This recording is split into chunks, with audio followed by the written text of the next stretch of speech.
The Galactic Council's emergency session had lasted 3 rotations.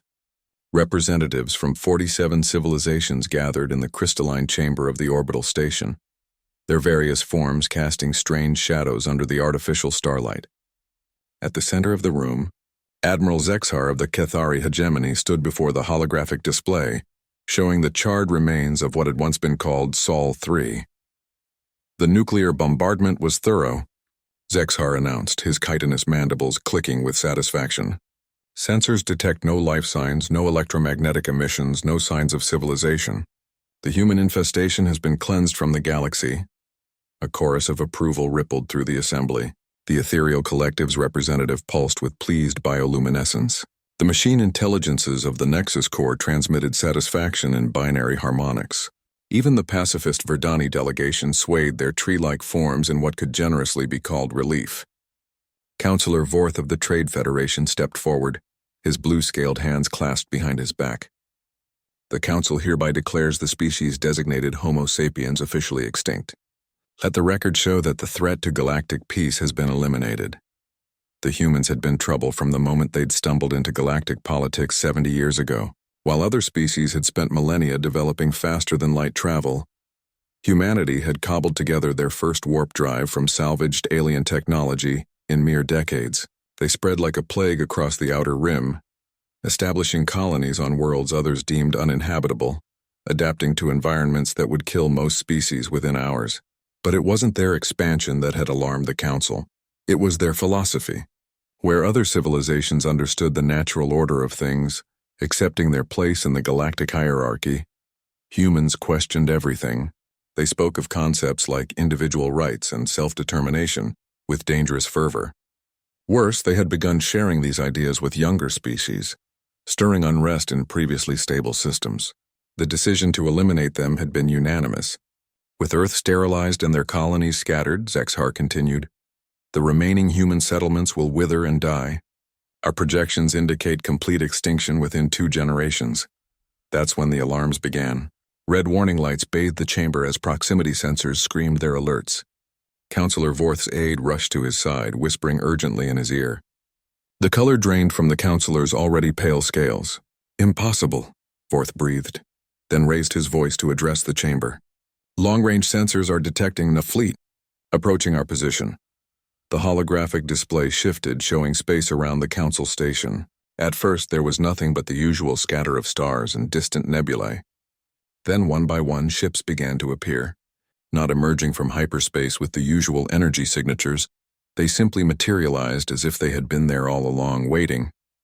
Admiral Zexhar's mandibles stopped clicking. What is the fleet composition? The aide's voice trembled.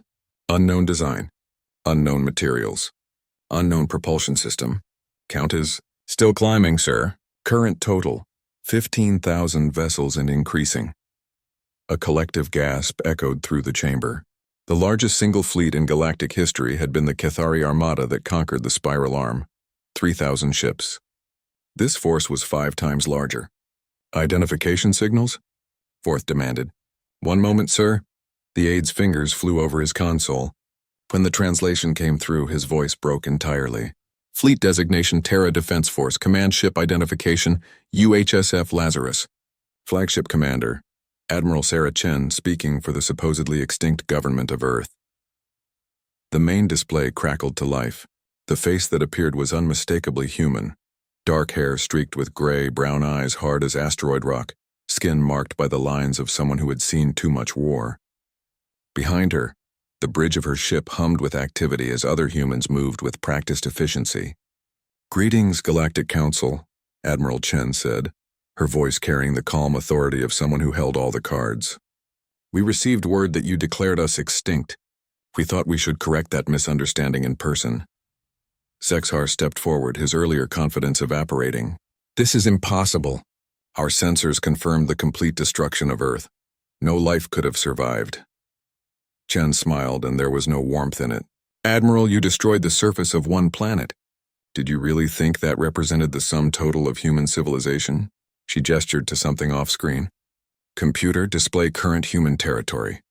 The holographic map exploded with light. Red dots representing human colonies and installations spread across the galaxy like an infection. thousands of them, in systems the Council had never known were inhabited. Hidden worlds in asteroid belts, floating cities in gas giant atmospheres, vast generation ships drifting in the dark between stars. You see, Chen continued, you made one critical error in your assessment.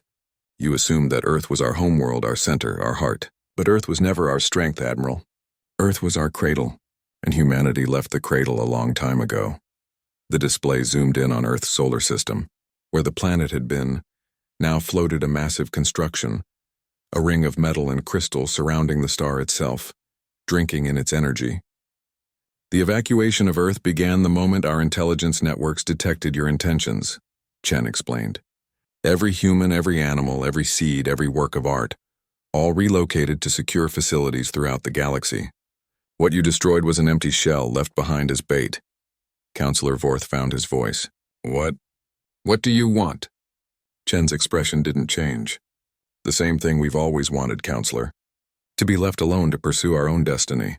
But since that's apparently too much to ask, we'll settle for a new arrangement. The camera pulled back to show the full bridge of the Lazarus. Every station was manned by humans, but Chen wasn't alone in command.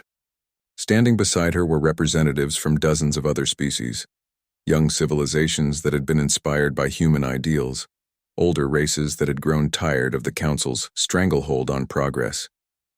This is Admiral Chen, commanding the Combined Liberation Fleet, she announced. We're here to discuss the terms of the Galactic Government's unconditional surrender. In the Council chamber, 47 civilizations stared at their screens in stunned silence. Outside the station, 15,000 ships waited patiently for an answer, their hulls gleaming with technologies the Council couldn't even identify.